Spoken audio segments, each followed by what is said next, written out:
नागपूरमध्ये हिंगणा एमआयडीसी मधील कपूर कारखान्याला आग लागली आहे। अग्निशमन दलाच्या 4 गाड्या घटनास्थळी दाखल झालेल्या आहेत। नागपूरमधील हिंगणा एमआयडीसी मधील कपूर या कारखान्याला आग लागलेली आहे।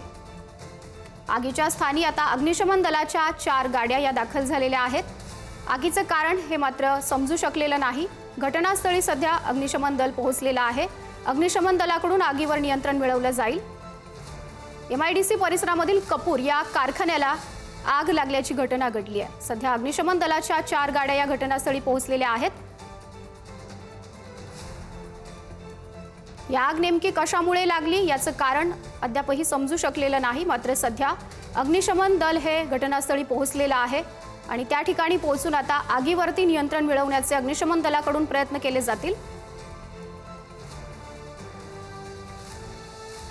नागपूरच्या हिंगणा या एमआयडीसी मधील कारखान्याला आग लागल्याची ही दृश्य आहेत।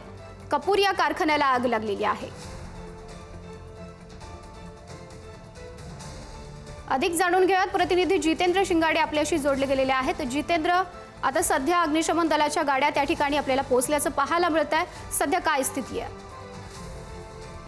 आपण पाहू शकतो की माझ्या मागे दिसून राहिलेलं आहे चित्र, हे कपूर फॅक्टरी आहे। जो धार्मिक कार्यासाठी जो कपूर वापरण्यात येतो त्याची ही फॅक्टरी आहे। मात्र त्याच्या समोर जे आहे ते मर्सिडीज कार, माझ्या मागे जे दिसून राहिलेलं आहे चित्र, हे कपूर फॅक्टरी आहे। जो धार्मिक कार्यासाठी जो कपूर वापरण्यात येतो त्याची ही फॅक्टरी आहे। मात्र त्याच्या समोर जे आहे ते मर्सिडीज कारचं शोरूम आहे, त्याचबरोबर BYD या कारचं देखील शोरूम आहे। आणि या कपूर फॅक्टरीला जे आहे ते मोठ्या प्रमाणात आग लागलेली आहे आणि आग लागल्यानंतर जे आहे त्या घटनेची माहिती अग्निशमन विभागाला देण्यात आली आणि अग्निशमन दलाचे कर्मचारी पोहोचलेले आहेत आणि आगीवर नियंत्रण मिळवण्याचा प्रयत्न करून राहिलेले आहेत। आपण भीषणता पाहू शकतो की आगीची भीषणता किती मोठी असेल, कारण ज्याप्रमाणे धूर निघत आहे पूर्णपणे आणि कापूर जो आहे तो ज्वलनशील पदार्थ आहे, त्यामुळे तो एकतर पूर्ण जळेल, त्याचबरोबर त्याच्यावर फोम टाकण्यात येत आहे, त्याचबरोबर काही केमिकल्सचा देखील वापर आता जो आहे तो अग्निशमन दलाकडून करण्यात येत आहे। कारण तो ज्वलनशील पदार्थ आहे आणि तो साधा पदार्थानुसार त्याला विझवणं शक्य नसल्यामुळे काही केमिकलचा वापर देखील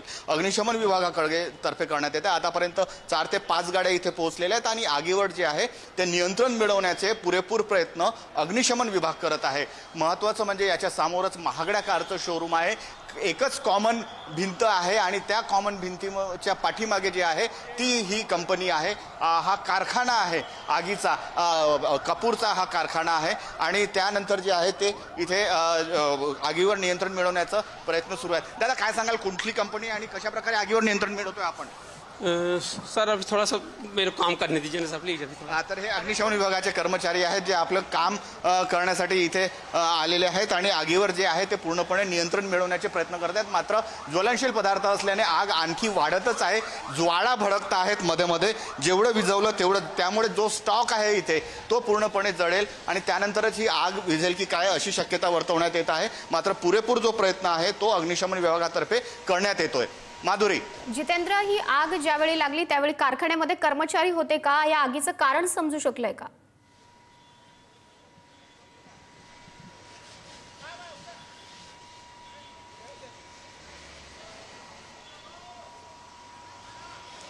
सध्या तरी आगीचं कारण समजू शकलेलं नाहीये। दुपारी जवळपास 3 ते 3 वाजताच्या सुमारास ही आग लागल्याची शक्यता वर्तवण्यात येत आहे आणि ज्या प्रकारे आपण पाहू शकतो की आगीच्या वेळी इथे कर्मचारी होते। काय सांगाल, कंपनीविषयी काय माहिती आहे आणि कोण इथे आग कशी लागली, काही प्राथमिक माहिती आहे का?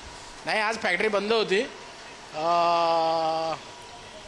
बंद होती पण काय शॉर्ट सर्किट वगैरे झालं असेल त्याच्यामुळे आग लागली। काय निर्माण केलं जातं इथे? काय कापूरचा आपल्याला वासही येत आहे, मात्र आगीवर नियंत्रण मिळवणं अजून सुरू आहे? नाही, सुरू आहे लोकांचा आणि सर्वात जास्त ते अरब साहेबांनी फायरचे जे MIDCचे आहे त्यांनी चांगलं काम केलेलं आहे।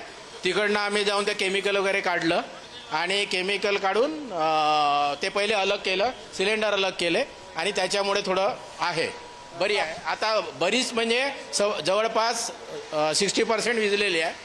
40% भले विझलेली असेल, मात्र आपण आगीच्या ज्वाळा पाहू शकतो की किती ही आग भीषण आपल्याला लागल्याचं दिसून येत आहे। आज बुधवार असल्याने फॅक्टरी जी आहे ती बंद होती, त्यामुळे सुदैवाने कुठलीही जीवहानी झालेली नाहीये। मात्र आगीची भीषणता आपल्याला या ज्वाळांमधून दिसून येऊन राहिलेली आहे, कारण ज्वलनशील पदार्थ आहे कापूर। धार्मिक कार्यासाठी आपण दररोज वापरत येणारा हा पदार्थ आहे आणि या आगीच्या ज्वाळा ज्या आहेत त्या आपल्याला दिसून राहिलेल्या आहेत की किती, आणि त्याच्यावर नियंत्रण मिळवण्याचं जे आहे ते अग्निशमन विभागाचे कर्मचारी जे आहेत ते प्रयत्न करून राहिलेले। इथे MIDCची जे अग्निशमन विभाग यंत्रणा आहे ती देखील पोहोचलेली आहे। त्याचबरोबर नागपूर महानगरपालिकेचे कर्मचारी देखील इथे आलेले आहेत। एकूण जवळपास 6 ते 7 फायर टेंडर इथे पोहोचलेले आहेत आणि आगीवर नियंत्रण मिळवण्याचा प्रयत्न सुरू आहे। माधुरी, नक्कीच जितेंद्र, या सर्व परिस्थितीवर आपण लक्ष ठेवून राहा, अपडेट्स घेत राहू। तुर्तास धन्यवाद दिलेल्या सर्व माहितीसाठी।